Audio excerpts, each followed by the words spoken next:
দিন আগে আমাদের একজন শহীদের মার গায়ে লাথি মারা হয়েছে, একজন পুলিশ এই কাজটা করেছে এবং আমি এখন পর্যন্ত এইটা নিয়ে আমাদের সরকারের পক্ষ থেকে কোনো ধরনের যে এক্সপ্লেনেশন সেটা পাইনি। এবং আমি মনে করি আমাদের শহীদের মার গায়ে লাথি মারা মানে আমাদের সবার গায়ে লাথি মারা।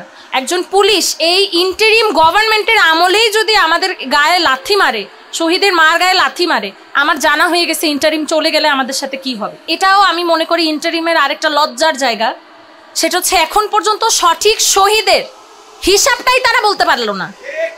এখন পর্যন্ত কেউ বলে 1000, কেউ বলে 1400, কেউ বলে 1500। কেন এত নাটক কিসের এই সংখ্যাটা নিয়ে? এই সংখ্যাটা কি তারা বিগত 1 বছরে বের করতে পারলো না? সনদ দিতে এত দেরি কেন হয়েছে আমার জানা নাই। এটা একটা লজ্জাজনক আমাদের সবার জন্য যে 1 বছরেও আমরা ডিসকাশন করি যে জুলাই সনদ কেমন হতে পারে, এটা তারপর কি কি আকাঙ্ক্ষা আছে, বাস্তবায়ন কি হবে। এতদিনে কিন্তু জুলাই সনদ চলে আসার কথা ছিল। অনেক জায়গায় আমরা বলে থাকি যে ফাঁসি দেওয়া, কিছুদিন আগে একজনের সাথে আমার তর্ক হয়েছে যে ফাঁসি বলা যাবে না, ন্যায় বিচার বলতে হবে, কিন্তু আমি তারপরও ফাঁসি বলবো। কারণ আমার কাছে মনে হয় খুনের যে বিচার, একটা মানুষ করার বিচার, ফাঁসিবাদে অন্য কিছু হতে পারে না, সেটা ফাঁসি। আমি অবশ্যই ফাঁসি বলবো, কারণ আমার ভাইকে যে মারছে, সেই সাথে আমার ভাই সহ যতগুলো ভাইকে মারছে, প্রত্যেকটা ভাইয়ের যারা হত্যা করেছে প্রত্যেকটা মানুষের আমি ফাঁসি চাই। কারণ তারা জেনে বুঝে সজ্ঞানে তারা মানুষ মারছে। যতই বলুক না কেন উপর থেকে অর্ডার হয়েছে, উপর থেকে অর্ডার করলেও কি নিজের বিবেক বোধ নেই?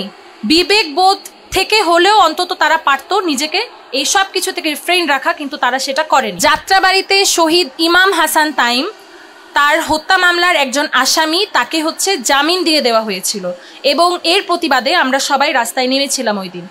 তখন সেটার জবাবে আমাদের আইন উপদেষ্টা বলেছিলেন যে বিচার বিভাগ স্বায়ত্তশাসিত এবং এটাতে ওনার হাত নেই।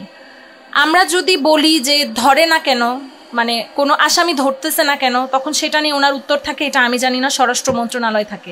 যদি বলি জামিন দিয়ে দিচ্ছে কেন, কেউ এক একজন দায়িত্ব আরেকজনের দিকে ঠেলে দেয়, তাহলে আমরা প্রশ্ন করব কার কাছে? এই যে জামিন হয়ে যাচ্ছে বিভিন্ন আসামির, আমি তো একেবারে নাম মেনশন করে বললাম যে সাজ্জাদুজ্জামান ছিল, উনি খুব সম্ভবত এসআই পদ ওনার, উনি ছাড়া পেয়ে গেল জামিনে। এইটার যে প্রশ্নটা আমরা কাকে করব, এই প্রশ্নটা করার প্লেস আসলে খুঁজে পাচ্ছি না। আপনারা একটু বলে দিবেন কার কাছে যে করলে এটার সঠিক উত্তর আমরা পেতে পারি। এর কাছে বললে বলে আমি জানি না, ওর কাছে বললে বলে আমি জানি না। কারো না কারো তো জানতে হবে, না হলে আমরা কার কাছে প্রশ্ন করব? এই যে মানে অবাধে আসামি জামিন হয়ে যাচ্ছে, আমার জানা নাই যে কেন জামিন হচ্ছে। প্রথমত এটা সেট করা উচিত ছিল বলে আমার মনে হয় যে পুলিশের বা যে কোনো ফোর্সে যারা আছে তাদের যাতে জামিন না হয় এবং রাজনৈতিক ব্যক্তিবর্গ যারা আছে তাদের নামে মামলা হয়েছে তাদের যাতে জামিনটা না হয়। কারণ অবশ্যই এই জিনিসটা তারা ওই সময় এই যে খুনের সাথে তারা লিপ্ত ছিল। আমি একজন শহীদ পরিবারের সদস্য হিসেবে যে আকাঙ্ক্ষা রাখতে পারি জুলাই সনদের উপরে, আমি সেইটা নিয়ে কথা বলবো। আমি এখনও জুলাই সনদটা পড়িনি, অনেকে এসে বললো তারা পড়েছে, আমার সেই সৌভাগ্যটা এখনও হয়নি। প্রথমত জুলাই সনদটা দ্বারা আমাদের এই যে 24-এর যে আন্দোলনটা হলো, এটাকে কিন্তু একদম প্রপার একটা স্বীকৃতি দেওয়া হবে। এই জুলাই সনদটা যদি না আসে বা প্রপার যদি এটাকে লেখা না হয়, সেই ক্ষেত্রে আমাদের 24-এর যে স্বীকৃতিটা সেটা আমরা ঠিকঠাক পাবো না। এবং জুলাই সনদ শুধুমাত্র কিন্তু একটা কাগজ না, এটা আমাদের ইতিহাসের একটা দলিল হয়ে থাকবে বলে আমি মনে করি, যেখানে উল্লিখিত থাকবে জুলাইয়ের গর্বিত ইতিহাস। এবং আমি বলবো যে আমার শহীদ পরিবার হিসেবে আমার এক্সপেকটেশনটা কি, সর্বপ্রথম অবশ্যই আমি চাবো যে এই জিনিস জুলাই সনদে শহীদ পরিবার এবং আহতদের যে সেফটি সিকিউরিটি এই জিনিসটা যাতে ইনক্লুড থাকে। আপনারা জেনে থাকবেন যে ইতিমধ্যে অনেক এরকম কাহিনী হয়েছে যে আমাদের শহীদদের কবর ভেঙে দিয়েছে আওয়ামী ফ্যাসিস্টের দালালেরা। সেই ক্ষেত্রে তারপর আমাদের অনেক আহতদেরকে এখন পর্যন্ত হুমকি ধামকি দিচ্ছে, তাদের নামে নানান ধরনের মিথ্যা মামলা হচ্ছে। এই জিনিসগুলো নিয়ে আমরা কিন্তু অনেক ইনসিকিউরিটিতে ভুগতেছি। তো আমাদের যে সেফটি, এই সেফটিটা ইনশিওর করতে হবে, ওই জায়গায় লেখা থাকতে হবে। এবং আমি আপনাদেরকে একটা ছোট্ট ইনফরমেশন দিই, জাস্ট 2 দিন আগে আমাদের একজন শহীদের মার গায়ে লাথি মারা হয়েছে, একজন পুলিশ এই কাজটা করেছে এবং আমি এখন পর্যন্ত এইটা নিয়ে আমাদের সরকারের পক্ষ থেকে কোনো ধরনের যে এক্সপ্লেনেশন সেটা পাইনি। এবং আমি মনে করি আমাদের শহীদের মার গায়ে লাথি মারা মানে আমাদের সবার গায়ে লাথি মারা। একজন পুলিশ এই ইন্টারিম গভর্নমেন্টের আমলেই যদি আমাদের গায়ে লাথি মারে, শহীদের মার গায়ে লাথি মারে, আমার জানা হয়ে গেছে ইন্টারিম চলে গেলে আমাদের সাথে কি হবে। বিচার, ন্যায় বিচার নিশ্চিত করা। অনেক জায়গায় আমরা বলে থাকি যে ফাঁসি দেওয়া, কিছুদিন আগে একজনের সাথে আমার তর্ক হয়েছে যে ফাঁসি বলা যাবে না, ন্যায় বিচার বলতে হবে, কিন্তু আমি তারপরও ফাঁসিই বলবো। কারণ আমার কাছে মনে হয় খুনের যে বিচার, একটা মানুষ হত্যা করার বিচার ফাঁসি বাদে অন্য কিছু হতে পারে না, সেটা ফাঁসি।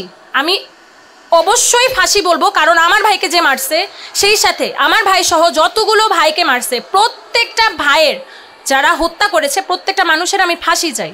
কারণ তারা জেনে বুঝে সজ্ঞানে তারা মানুষ মারছে। যতই বলুক না কেন উপর থেকে অর্ডার হয়েছে, উপর থেকে অর্ডার করলেও কি নিজের বিবেক বোধ নেই? বিবেক বোধ থেকে হলেও অন্তত তারা পারতো নিজেকে এই সব কিছু থেকে রিফ্রেইন রাখা, কিন্তু তারা সেটা করেনি। এবার আমি বলি, সনদ দিতে এত দেরি কেন হয়েছে আমার জানা নাই। এটা একটা লজ্জাজনক আমাদের সবার জন্য যে 1 বছরেও আমরা ডিসকাশন করি যে জুলাই সনদ কেমন হতে পারে, এটা তারপর কি কি আকাঙ্ক্ষা আছে, বাস্তবায়ন কি হবে। এতদিনে কিন্তু জুলাই সনদ চলে আসার কথা ছিল।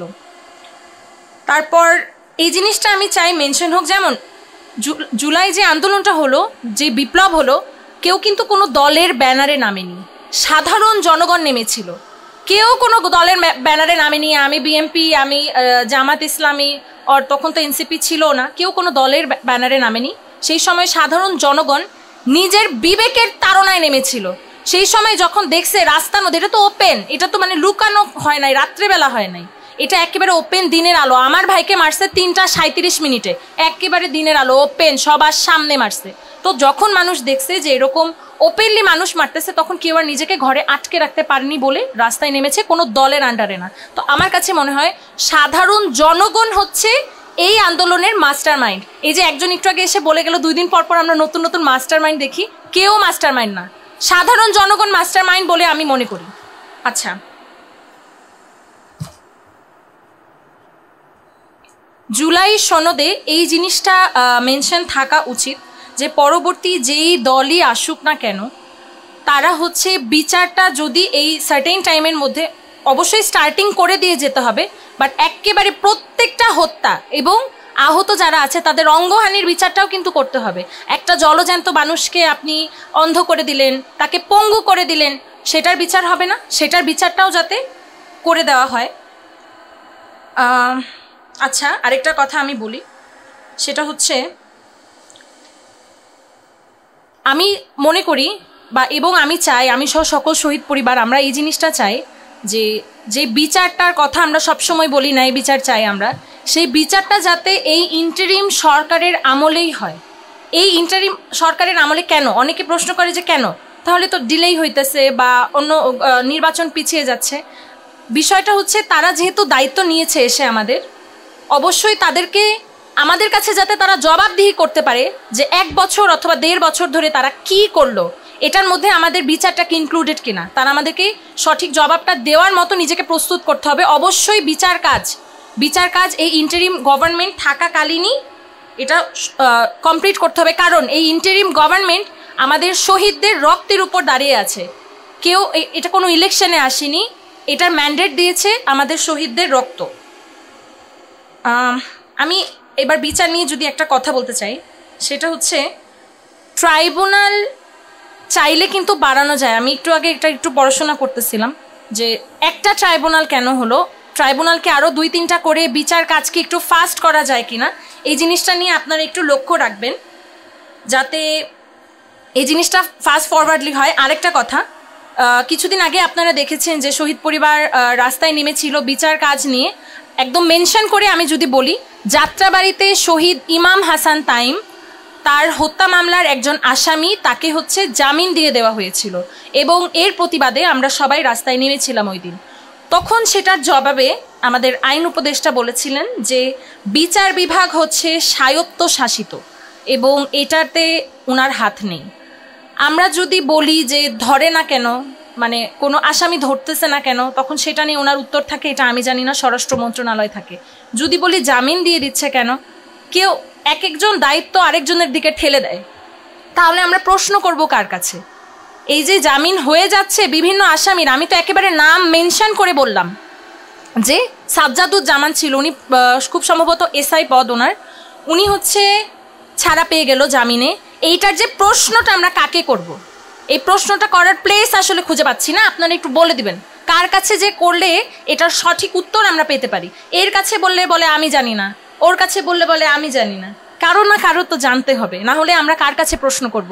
এই যে মানে অবাধে আসামি জামিন হয়ে যাচ্ছে, আমার জানা নাই যে কেন জামিন হচ্ছে। প্রথমত এটা সেট করা উচিত ছিল বলে আমার মনে হয় যে পুলিশের বা যে কোনো ফোর্সে যারা আছে তাদের যাতে জামিন না হয়, এবং রাজনৈতিক ব্যক্তিবর্গ যারা আছে তাদের নামে মামলা হয়েছে তাদের যাতে জামিনটা না হয়। কারণ অবশ্যই এই জিনিসটা তারা ওই সময় এই যে খুনের সাথে তারা লিপ্ত ছিল।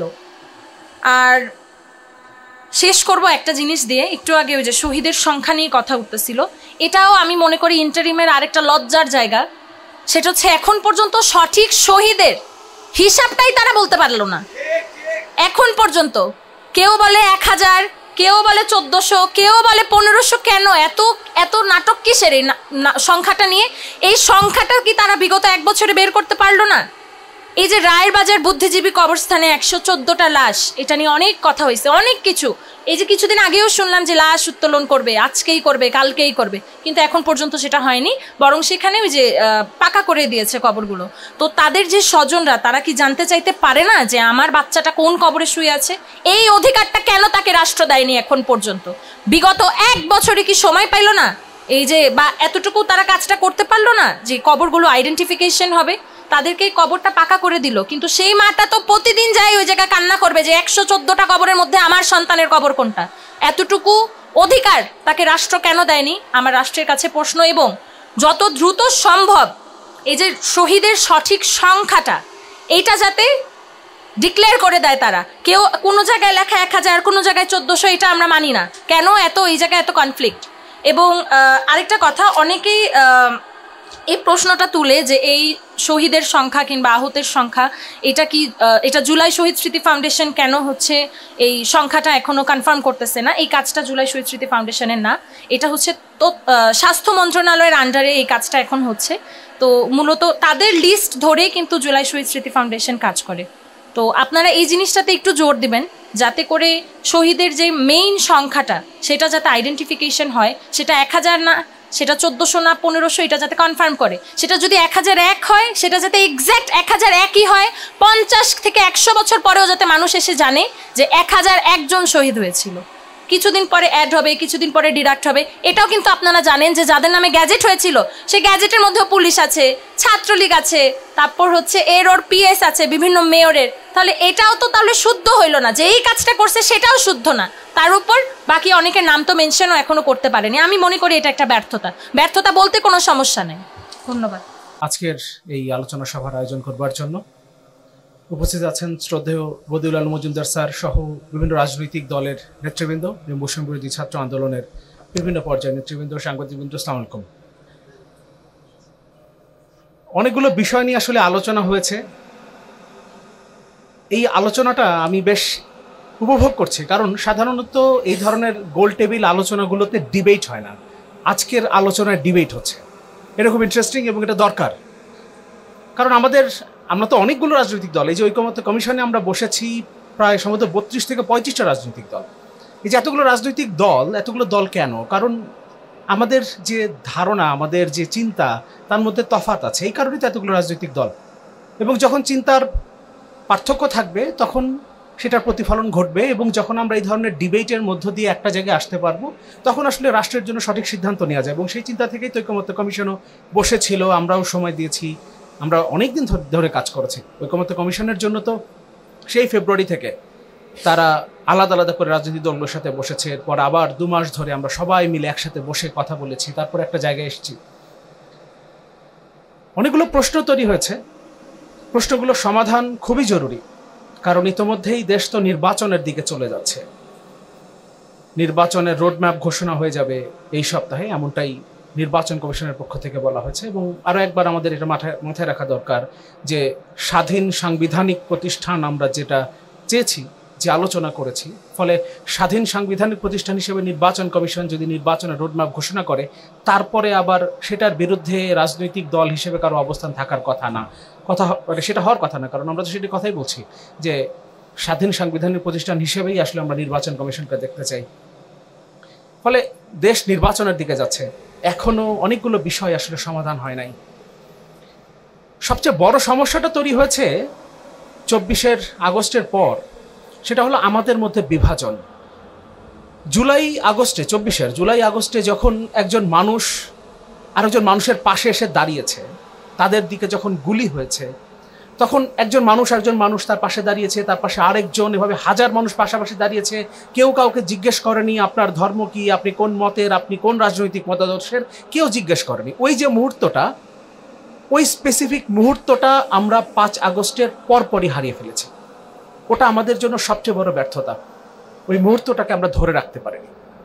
কারণ সবচেয়ে বড় কারণ হচ্ছে আমরা এই অভ্যুত্থানের পরপরই যেটা করলাম, আমরা অভ্যুত্থানের মাস্টার মাইন্ড খুঁজতে ব্যস্ত হয়ে গেলাম, আমরা এর মেটিকুলাস ডিজাইন খুঁজতে ব্যস্ত হয়ে গেলাম, এবং এর মধ্য দিয়ে কাউকে বা কোনো একটা অংশকে আমরা সামনে নিয়ে আসার চেষ্টা করলাম। এবং এর মধ্য দিয়ে হলো যে এই অভ্যুত্থানে যে জনগণের পার্টিসিপেশন, স্বতঃস্ফূর্ত যে অংশগ্রহণ, এই অভ্যুত্থানের যে বহুমাত্রিকতা, জনগণের নেতৃত্বে, জনগণের স্বতঃস্ফূর্ত অংশগ্রহণে যে অভ্যুত্থানটা সংগঠিত হলো, সেখান থেকে আমরা জনগণকে সরিয়ে ফেললাম। ওখানে আমরা সবচেয়ে বড় প্রথম ভুলটা ওখানে করেছি। আর দ্বিতীয় যে সমস্যাটা আমরা তৈরি করলাম, এখনও সেটা আছে। ও মাস্টার মাইন্ড খোঁজার সেই চেষ্টা অবশ্যই এখনও শেষ হয় নাই। এখনও প্রতি সপ্তাহে নতুন নতুন মাস্টার মাইন্ড আমরা দেখি, প্রত্যেক সপ্তাহে নতুন মাস্টার মাইন্ড আসেন। যাই হোক, দ্বিতীয় যে সমস্যাটা হলো, আমরা এখনও আসলে এই জায়গায় কনফিউজড, এটা অভ্যুত্থান নাকি এটা বিপ্লব। এই অভ্যুত্থান আর বিপ্লব এটা করতে করতে আমাদের 1 বছর চলে গেছে। রাষ্ট্রটা, একটা সরকার 1 বছর তারা এই রাষ্ট্র চালিয়ে ফেলেছেন। আচ্ছা, এটা অভ্যুত্থানের সরকার নাকি বিপ্লবের সরকার, এই বিষয়টাই এখনও নাকি আমাদের কাছে স্পষ্ট না। বিপ্লবের সরকারের কাছে আমাদের যা যা চাওয়ার থাকে, অভ্যুত্থানের সরকারের কাছে তার থেকে অনেক কম থাকে। ফলে ওই জায়গাটা যদি আমরা যদি ওই জায়গাটা ঠিক করতে পারতাম, তাহলে আমরা আসলে কি চাই সেটা ঠিক করা যেত, এবং ঠিক সেদিকে আমরা অগ্রসর হতে পারতাম। কিন্তু এখনও আমরা অভ্যুত্থানের কথা বলি, কেউ আবার এটাকে বিপ্লবের কথা বলি। ফলে ওই জায়গাটাই ঠিক করা যায় না যে সরকারের কাছ থেকে আমাদের প্রত্যাশা কী। আর এই সরকার যখন 1 বছর পার করে ফেলেছে, তখন 106 হোয়াটএভার কিসের ভিত্তিতে সরকার গঠিত হয়েছিল সেটা নিয়ে এখন নতুন করে প্রশ্ন তোলার আর কোনো মানে আছে বলে মনে করি। তাহলে সেই 1 বছর আগেই প্রশ্ন তোলা যেত। এবং অদ্ভুত ব্যাপার হচ্ছে, আমরা কখনো কখনো তাদের দিক থেকে প্রশ্ন তুলতে দেখি এই সরকার গঠনে যাদের ভূমিকা ছিল সবচেয়ে বেশি, যারা মেইন স্টেক হোল্ডার ছিলেন, তখনও ছিলেন, এখনও আছেন নিঃসন্দেহে, তারাই অনেক সময় আবার এই সরকারের তারা আসলে কিসের ভিত্তিতে এসছেন, কনস্টিটিউশনের ভিত্তিতে তারা কেন আসলেন, এই ধরনের প্রশ্ন তোলেন। হাসিনার রাষ্ট্রপতি, হাসিনার প্রধান বিচারপতি, তাদের কাছে 106 নানান আলোচনা। এখন 1 বছর হয়ে গেছে সরকারের। ফলে এই আলোচনাগুলো এখন করে আসলে লাভ নাই। আমরা কিভাবে একটা জায়গায় আসতে পারি, যে মুহূর্তগুলো আমরা হারিয়ে ফেলেছি সেগুলোকে আমরা কিভাবে আবার জোড়া দিতে পারি, ওইটা নিয়ে আসলে আমাদের আলোচনা করা দরকার। একটা বিষয় হলো, কিছুক্ষণ আগে আমার ভাই বন্ধু সারোয়ার তুষার বলছিলেন যে কোনো একটা বিভ্রান্তিকর বিষয়কে যদি অত্যন্ত গাম্ভীর্যের সাথে উপস্থাপন করা হয়, তাহলেও সেটা বিভ্রান্তিকর। একইভাবে খুব সুন্দর শব্দ চয়নে, অত্যন্ত চমৎকারভাবেও যদি কোনো বিভ্রান্তিকর তথ্য উপস্থাপন করা হয়, সেটাও বিভ্রান্তিকর নিঃসন্দেহে। পিআর পদ্ধতির নির্বাচনের কথা আসছে। আমি জানি না ঐকমত্য কমিশনের আগে তো কমিশনগুলোর সাথে রাজনৈতিক দলগুলো বসেছিল, তখন কমিশনে এই ধরনের কোনো প্রপোজাল এসছে কিনা। আপার হাউসে পিআরের কথা আমরাও বলেছি, যদি আপার হাউস হয় তাহলে যদি পিআর পদ্ধতিতে সেটা না হয়, অর্থাৎ ভোটের সংখ্যানুপাতে যদি না হয়, তাহলে লোয়ার হাউসের রেপ্লিকা হবে, তাহলে আপার হাউসের দরকারই নেই, সেটা আমরাও বলেছি। কিন্তু জেনারেল অ্যাসেম্বলিতে এখন তো আমাদের এখন পর্যন্ত 1 কক্ষই আছে। তো পার্লামেন্টে যদি পিআর পদ্ধতির আলোচনা এখন নতুন করে আবার নিয়ে আসা হয়েছে, এবং এর মধ্য দিয়ে এক ধরনের নতুন করে আবার একটা দ্বান্দ্বিক পরিস্থিতি, অনেকগুলো পক্ষ মুখোমুখি দাঁড়িয়ে গেল এই বিষয় নিয়ে। ছোট্ট একটা কথা বলি, আমরা তো এই আলোচনাগুলো করি যে মনোনয়ন বিক্রি, দুঃখিত, বেচা কেনা, বিক্রি বললে আসলে ঠিক বোঝা যায় না, মনোনয়ন বেচা কেনা, এই ধরনের আলোচনাগুলো আছে। পিআর পদ্ধতিতে যদি একটা দল 30% ভোট পায়, তাহলে তার 90টা সিট। একজন যদি তার কনস্টিটিউন্সিতে 2 লাখ আর 10,000 এই ব্যবধানে যদি জিতে আসেন, তারপরেও তিনি পার্লামেন্টে যেতে পারবেন না যদি তার দল তাদের যে 300 জনের তালিকা, সেই তালিকার 1 থেকে 90-এর মধ্যে তাকে না রাখে। অথচ সেই কনস্টিটিউন্সিতে, অর্থাৎ জনগণ যাদের কথা বলি, রাষ্ট্রের মালিক, তারা ওই ব্যক্তিকে চায় প্রতিনিধি হিসেবে পার্লামেন্টে যাক, কিন্তু তিনি যাবেন না, কারণ তার হাইকমান্ড তাকে ওই 1 থেকে 90 তালিকার মধ্যে রাখেন নাই। তার মানে কি, জনগণের কাছে আর কোনো দায়বদ্ধতা থাকছে না। দায়বদ্ধতা এখন পুরোপুরিভাবে দলের হাইকমান্ড কিংবা আরো স্পেসিফিকভাবে বলতে গেলে দলীয় প্রধানের কাছে। আমরা তো দলীয় প্রধানের কাছ থেকে জনগণের কাছে নিয়ে যেতে চাই, এই কথাই বলছি। আবার এখানে পিআর পদ্ধতির ভোটের কথা বলছি, ঠিক বোধগম্য না। যাই হোক, যদি জনগণের জন্য ভালো হয়, রাষ্ট্রের গণতান্ত্রিক রূপান্তরের জন্য ভালো হয়, তাহলে আমরা ডিবেটের মধ্য দিয়ে সেই জায়গাতেও আসতে পারি। কিন্তু এখন পর্যন্ত অন্তত আমি বাবার দল যেটা মনে করি যে আসলে ডিবেটের মধ্য দিয়েও আমরা আসলে পিআর পদ্ধতির নির্বাচন অন্তত জেনারেল অ্যাসেম্বলিতে এখন সেই বাস্তবতা আছে কিনা সেটা নিয়ে যথেষ্ট সন্দেহ রয়েছে। সনদের বিষয়ে আসি, আমি মনে একটু সময় নিয়ে ফেলেছি, আমি শেষ করব। সনদের বিষয়ে আসি। সনদের ব্যাপারে মতামত অনেকগুলো রাজনৈতিক দল ইতিমধ্যে দিয়েছে। আমরা একদিন দেরি করে ফেলেছি, আমরা আজকে মতামত দিয়েছি। আমরা বলেছি যে অধ্যাদেশের মাধ্যমে যেই সংস্কারগুলো সম্ভব সেগুলো এখনই সরকার কোনো ধরনের কালক্ষেপণ না করে, সনদের যে খসড়া ওখানে বলা হয়েছে নির্বাচনের আগে, আমরা বলি নির্বাচনের আগে বলে তো মানে আরও পিছিয়ে দেওয়া হচ্ছে, ফেব্রুয়ারি পর্যন্ত যাবো কেন? আমি তো বলি আজকেই, যদি কালকে সম্ভব হয় তাহলে কালকেই এর সরকার করতে পারে, অধ্যাদেশের মাধ্যমে সেগুলো করে ফেলে। সংবিধান সংস্কারের যে প্রশ্নগুলো রয়েছে, গণপরিষদ নির্বাচনের কথা আসছে, গণপরিষদ নির্বাচনের মাধ্যমে একটা নতুন সংবিধানের ম্যান্ডেট দেওয়া হয় ওই পরিষদকে। আমরা তো নতুন সংবিধান করতে যাচ্ছি না, এবং আমরা যে আলোচনাগুলো করছি ভুল সঠিক কোনটা ঠিক সেই আলোচনা করছি না। আমরা যে আলোচনা করেছি, এখানে ঐকমত্য কমিশনের একজন সম্মানিত সদস্য রয়েছেন, আমরা ঐকমত্য কমিশনে যে আলোচনাগুলো করেছি সেগুলো সংবিধান সংস্কারের বিষয়ে আলোচনা করেছি। তাহলে তখনই প্রশ্ন তোলা দরকার ছিল যে এগুলো সংস্কার বা সংশোধন কিনা, নাকি নতুন কিছু আমি যুক্ত করছি সেখানে। কারণ আমরা প্রত্যেক ক্ষেত্রেই কোনো একটা পার্টিকুলার আর্টিকেল ধরেছি, সেই আর্টিকেলে কী কী চেঞ্জ আসতে পারে, কী কী যুক্ত হবে, কী কী থাকবে থাকবে না, এগুলো নিয়ে আলোচনা করেছি। গণপরিষদ নির্বাচনের মধ্য দিয়ে বলছিলাম যেটা, যে নতুন সংবিধান লেখার ম্যান্ডেট দেওয়া হয়, ফলে গণপরিষদ নির্বাচনের আলোচনা আসবার কথা না, ভুল হতে পারে। আবার বলছি, ডিবেটের মাধ্যমে, আলোচনার মাধ্যমে আমরা একটা জায়গায় আসতেও পারি।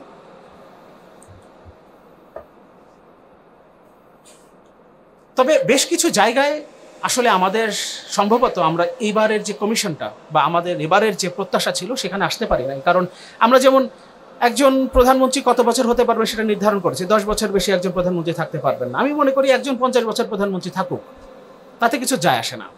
কিন্তু ওই যে সাংবিধানিক এবং সংবিধিবদ্ধ প্রতিষ্ঠানগুলোর যে নিয়োগ, এই জায়গাতে স্বচ্ছতা দরকার আছে। আপনি যদি ওই জায়গাগুলোতে স্বচ্ছভাবে কিংবা এক্সিকিউটিভের মানে নিয়ন্ত্রণের বাইরে যদি ওই জায়গাগুলোকে নিতে না পারেন, তাহলে আপনি একজনকে রেস্ট্রিক্ট করলেন 10 বছর, তাতে আসলে কিছু যায় আসে না। ফলে ওই জায়গাগুলোতে আসলে হাত দেওয়া দরকার ছিল, ওই জায়গাতে ঐক্যমতে আসা প্রয়োজন ছিল। আমরা আসতে পেরেছি অনেক জায়গাতে পেরেছি। আসলে এমন কিছু জায়গায় এসেছি যেটা আমরা আসলে চিন্তাও করি নাই যে এই জায়গাতেও আমরা আসতে পারবো, সেটা ঠিক। ফলে প্রত্যাশার জায়গা যেমন আমাদের কিছুটা পূরণ হয়েছে, আবার কিছু কিছু জায়গা যেগুলো খুবই প্রয়োজন ছিল সেই জায়গাগুলোতে আসলে আমরা একমত হতে পারিনি। ডিসেন্টিং অপিনিয়ন দিয়ে আমরা আলোচনায় থেকেছি অনেকে। এগুলো নিয়ে ভবিষ্যতে নিশ্চয়ই পার্লামেন্টে আলোচনা হবে, এবং তারপর আমরা যে প্রত্যাশার বাংলাদেশ দেখেছি আসলে জুলাইয়ের, আগস্টের 2024-এ, ওই যে বলছিলাম শুরুতেই যে মুহূর্তটা আমরা হারিয়ে ফেলেছি, সবাই পাশাপাশি দাঁড়িয়ে, কেউ কাউকে জিজ্ঞেস করবো না আপনি কোন মতের, আপনি কোন ধর্মের, আপনি কোন রাজনৈতিক মতাদর্শের, সেই বাংলাদেশ নিশ্চয়ই আমরা একদিন প্রতিষ্ঠা করব। আপনাদের সবাইকে ধন্যবাদ।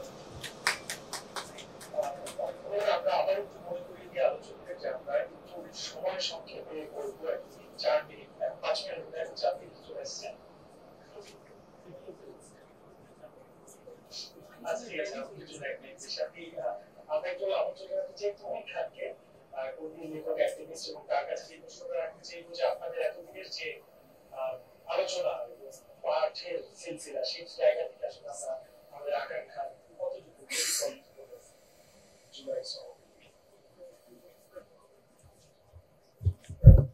ধন্যবাদ সবাইকে, শুভ বিকেল।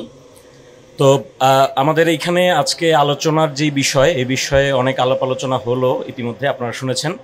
তো আমি আসলে যেটা বলতে চাই আর কি, সেটা হলো যে জুলাই সনদ তো একটা হয়ে গেছে, এবং এখন প্রশ্নটা হচ্ছে যে সনদ কীভাবে বাস্তবায়িত হবে। ফলে আমরা ওই যে ইউনূস সরকার ঘোষণাপত্র দিতে পারতো কি পারতো না, 106 বা কিভাবে আমরা আসলে করছি, এটা হয়ে গেছে। মানে এটা আসলে এইটার দিকে আর ব্যাক করার আমাদের কোনো উপায় নাই, ওই ট্রেনটা মানে মিস হয়ে গেছে। ফলে এখন আমার মনে হয় যে সবার চিন্তাই এইটা, যে কিভাবে জুলাই সনদটা যেটা হইলো এটা কি হইলো এবং এটা কিভাবে বাস্তবায়িত হবে, এটা একটা প্রধান আকারে আছে আর কি, কনসার্ন আকারে আছে।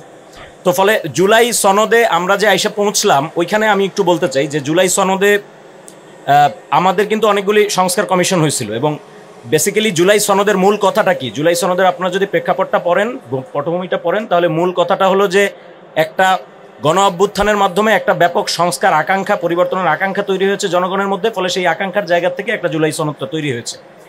কিন্তু আমাদের জুলাই সনদের এখন যে বেসিক ফ্রেমওয়ার্ক যেইভাবে আছে জুলাই সনদটা, এটা কিন্তু একটা সাংবিধানিক ইয়েতে পরিণত হয়েছে, মানে এই জুলাই সনদটা একটা সাংবিধানিক রিফর্মে পরিণত হয়েছে শুধুমাত্র। আমরা কিন্তু অনেকগুলি রিফর্ম কমিশন করেছিলাম, 6টা রিফর্ম কমিশন এখানে আছে, কিন্তু অনেকগুলো রিফর্ম কমিশন কালের গর্ভে ইতিমধ্যেই হারিয়ে গিয়েছে এবং সেগুলোর ব্যাপারে জুলাই সনদেও কোনো কথাবার্তা নাই। নারী reform commission, media reform commission, শ্রম কমিশন, কোনোগুলোর ব্যাপারেই কোনো কথাবার্তা নাই। ফলে জুলাই সনদটা মানে আমার কাছে লাগে দেখলে যে এটা হলো সামনের নির্বাচনে আমরা কে কতটুকু ক্ষমতার যেই আমাদের টানা পড়েন এই জায়গায় এসে দাঁড়িয়েছে জুলাই সনদটা। ফলে এইটা একটা জুলাই সনদের, আমি বলবো যে এটা আমাদের এই জুলাই সনদের জন্য একটা মর্মান্তিক ব্যাপার।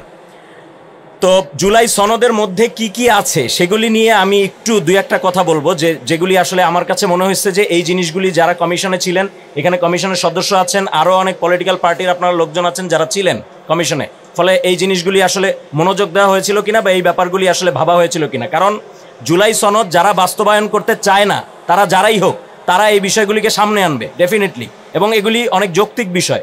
ফলে এগুলি আসলে জুলাই সনদের মধ্যে কিভাবে আসলো এবং এই প্রশ্নগুলি সামনে উঠবে, ফলে আমার মনে হয় যে এগুলি নিয়ে চিন্তাভাবনা থাকা ভালো।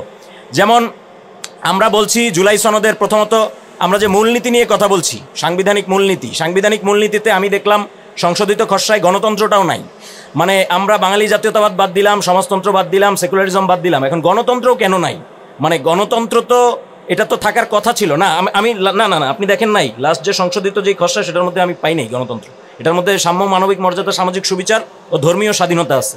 তো এখন গণতন্ত্রটাই তো হলো বেসিক। আবুল মনসুর আহমেদ যখন ৭২ সালের সংবিধান নিয়ে কথা বলতেছিলেন, উনি বলতেছিলেন যে গণতন্ত্রই শুধু রাখা দরকার, শুধু গণতন্ত্র থাকলে বাকি যা আছে সেকুলারিজম, সমাজতন্ত্র বা ইত্যাদি ইত্যাদি এগুলি থাকবে। ফলে এই গণতন্ত্রটা কেন নাই হয়ে গেল?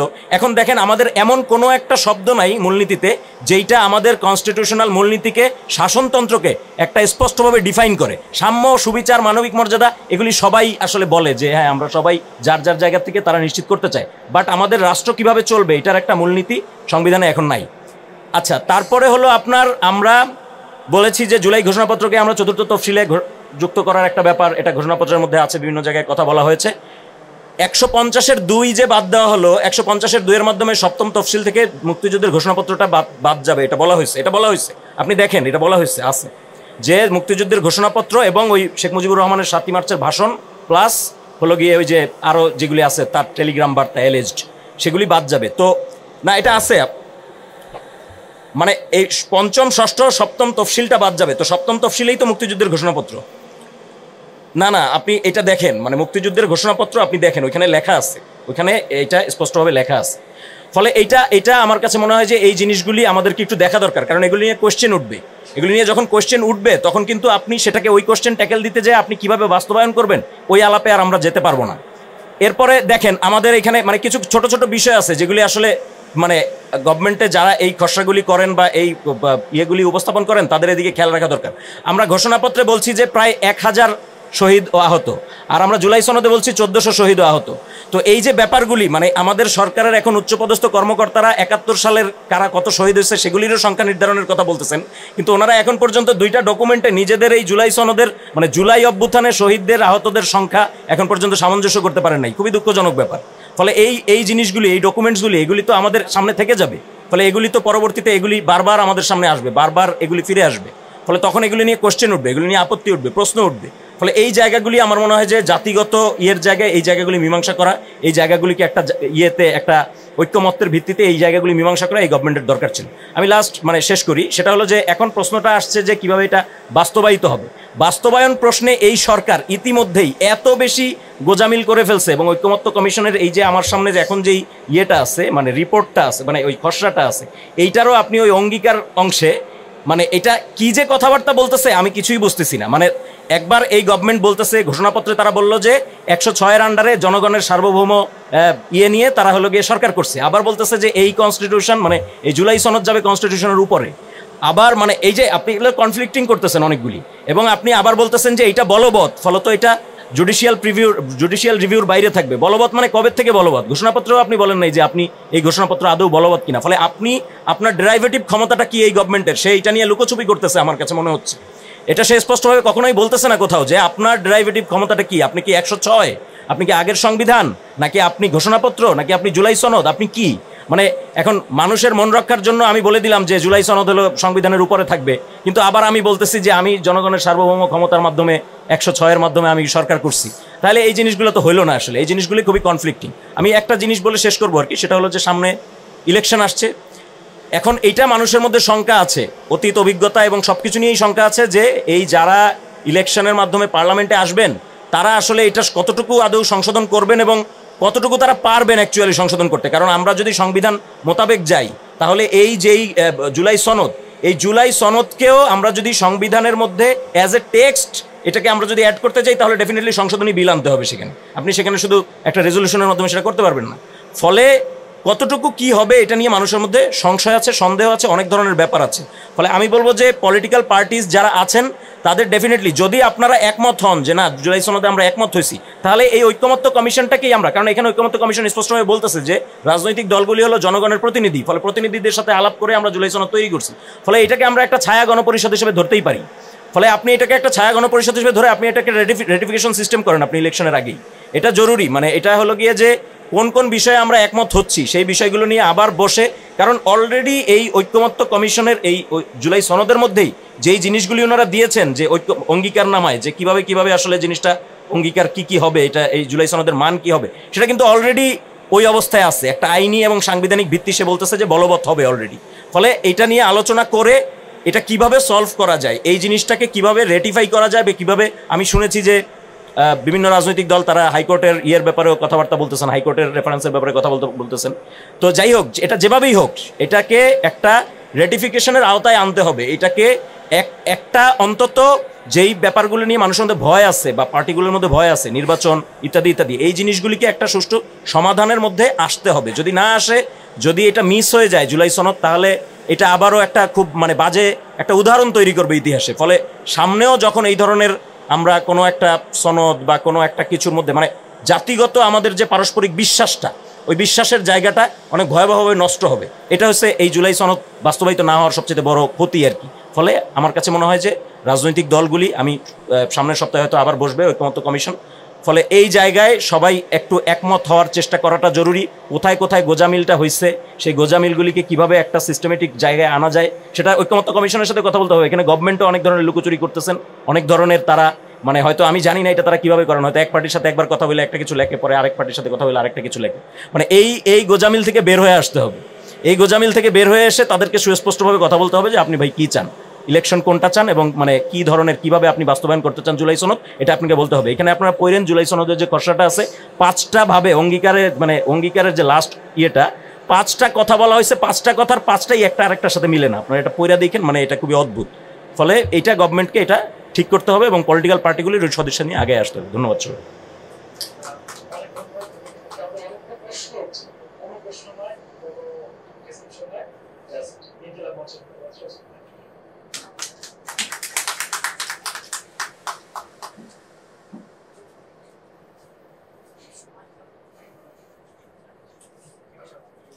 আসসালামু আলাইকুম। আশা করি ধৈর্যচ্যুতি ঘটবে না।